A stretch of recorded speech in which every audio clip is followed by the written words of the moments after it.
Family, should you work with them? Can you work with them? And more importantly, can you manage them? So, hey, I'm Chad Murray, chadmurray.biz, business coach to service business owners trying to scale their business, and I help you do that. As a matter of fact, a little update.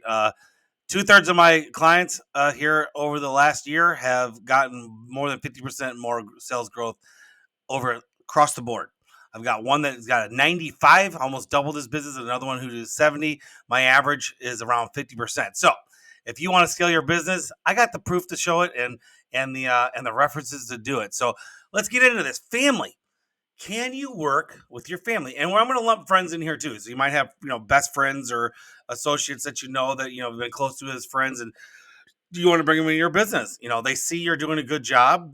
They need an opportunity, and so they will either quit their job and come work for you, or want to work for you, or all that kind of stuff happens. And so let me give you a little background story here. I've had I started my business, my service, excuse me. I started my service business with my wife, and I could work together. And so there was a clear we are the owners, but there was a clear thing. I'm driving this ship, and so let me drive. And so she's not sitting over there trying to tell me where to go. I would learn when we first started out. I would learn it. I'd come tell her or this, that, and the other. But we learned together, and then she was the call center. I was the field and the sales, and she did the bills, and I spent the money. And so that was how we started our business, and we never had a problem working together. And so very, very. I mean, not one time did we ever really get into a fight. Now, granted, we have an excellent marriage. We've been high school sweethearts and all that, and 5 children and 5 daughters, and went through the military together. She wasn't enlisted, but I was. But so we've been through a lot, and we've stuck together as a team. Now, that never tarnished us, and we worked well. So, but can you work with your spouse, and can you hire your mom, your brother, your sister, your cousin, your best friend? And that's where it starts getting into. So I'll tell you my story. So as you said, my wife and I started the business. Well, then we brought on my best friend that I grew up with. He was my first real lead tech to come work with me, and he worked for me for about 6 years, and until he went off to do his own thing, not in my same niche, in another niche. And then I brought down another friend of mine, and another guy who was in our group, the growing up, and he's been still with me for 18 years. And we've hired his wife, and we've hired his son before. He's come and gone with us, and we would hire him back again. He's got aspirations of doing other stuff. He's now in his late 20s, but he started working for us when he was 15. So we've been able to do this. And by the way, my stepdad works for me. Has worked for me now for probably 16 years. And he had stated at one point in time, back when I was a lot younger, probably starting out this business, that he could never work for me, but he didn't know me as a business owner. He only knew me as this punk kid that was he had to deal with when I was a senior in high school. That's when my mom and him met. But great, he's one of my best friends. But the deal is the totem pole and the systems and the accountability. As long as they know who's boss and they never take advantage of that, then you're good. If they ever start, you've got to put them in their place immediately.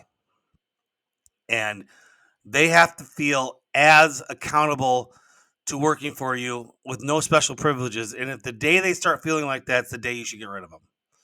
Maybe have a talk, but once they start feeling like that, they're pretty much out the door already. And you're just going to prolong this long, arduous, treacherous just journey of getting rid of this person, or them quitting, or you're waiting for them to quit. And I know, and I'll tell you why.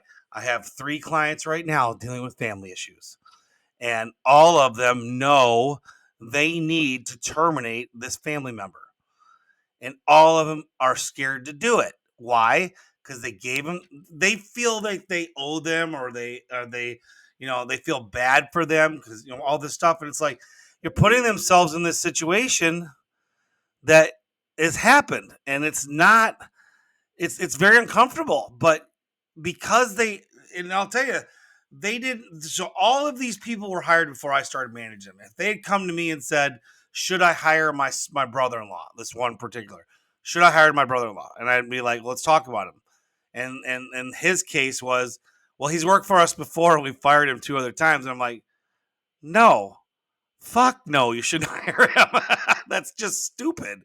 But before he started working with me a year and a half ago, he did hire him back, and he has been nothing but a pain in his side the whole year and a half. And so finally, today I had a session with him this morning. He's going on and on about this guy. I said, listen, I think it's time where I'm going to put the consulting hat on and stop the coach. And recommendation. He was like, "What is it?" I said, "Fire him." And so you're wasting and burning so much of your money talking to him about with me how to manage this guy when we could actually be scaling your business. Now, this gentleman is probably at I think he said 65% increase since he started working with me, or this year. He's been with me a little longer than a year, but I think we could have doubled his business, had we not had this gentleman, his brother-in-law with us. Got another one, an inherited business, took it from their parents, and the mom won't let go. That's a rough one. That was kind of out of, in that kind of case, you really probably should have just made it up front to get rid of them, cut it clean, take over the business, and no more parents. But dealing with that, I got another one and I have been guilty of this, and that where it did not work out. I would hire my best employee's wife to work in the call center. Ugh, don't do it. It's such a mistake.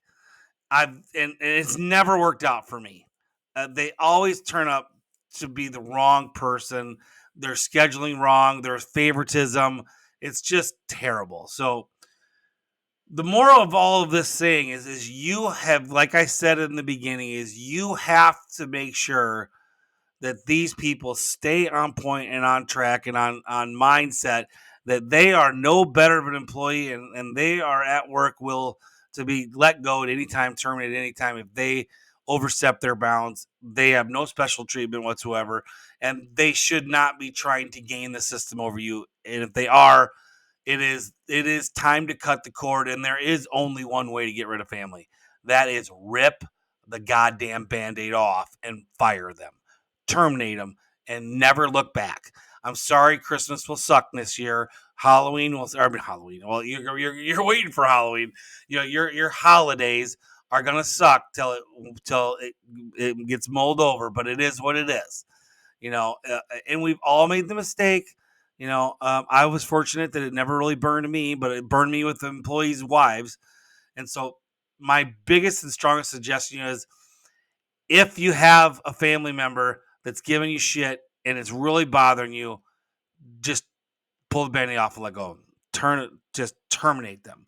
Same thing if it's a friend or of a friend, a spouse or something like that. Unfortunately, it is what it is. But I have that, actually, another one. I forgot about the fourth one. A fourth one has a spousal situation. He actually just terminated the spouse, and he has not talked to his lead tech in 2 days. His lead tech is going to work, but he has not talked to him yet. So all these uncomfortable things, right? So uh, it it comes down to, I'm not going to tell you not to hire these people, because it has been successful for me. I mean, 9.5. I mean, I've only had it not. Only time it hasn't been successful for me was if it was a someone I didn't know, hired them. They became a great person, worked for me for years, and then I hired their spouse. That's the only scenario that didn't work for me. But there are you got to really be careful with the brothers and the sisters and the moms and the aunts and the uncles, because you're going to be growing and you're going to be scaling, and things are going to change, and people don't like change. And if you hired someone who's not able to change and they're good at what they did to what you got to, you're in a world of hurt, because you're going to have to get rid of people that did their job well yesterday but can't do it today. And if they're family, that's a problem. That's hard to do, because now it's I say terminate more of the fact that they just become assholes, and they just don't they're not their culture's bad, they're entitled, they think they need more help, they don't need help, they're not doing their job right. There's all these things you do. So the best thing to leave this video at is this: accountability and systems. I've said this enough. That's everything about a business, is you have the accountability system for every system that makes sure that everything's being done correctly. And when you have that and you build that in everything you do, everybody's being managed correctly by the system, not by you. And then it's the same thing when I say you don't manage the people, you manage the system. Well, it's the same thing. When you manage the system, you don't have to manage the people. And you can literally go in there and terminate with the grounds of you're not doing your job, or write them up. You're not doing your job. I've spent enough time with getting you in the system. You're just not a good fit for us anymore. And that's how you do it. So on that note, consider if you're ever going to hire friends and family, and take heed to listen to this and watch this video. Every time you might need to think you need to terminate someone, I'm giving you permission. Terminate them. Fire them. So with that note, have a great day. Chad Murray, chadmurray.com or chadmurray.biz. I'm sorry, not .com. If you want to work with me, go to my Calendly. It'll be in the description here. And let's go ahead and set a little meeting with me. I'll talk to you for 10, 15 minutes. If we're a good fit, I'm going to solve a couple problems for you right off the bat. You're going to be shocked at how fast I can solve any of your hardest problems. We may not solve it, but we'll have that path to solve it. You'll see clarity on, holy shit, why didn't I think of that? I got that for you. Go ahead. Click the button. Make an appointment with me. Let's talk. Other than that, have a great 2025. And if you're seeing this in the future from there, adios, amigos.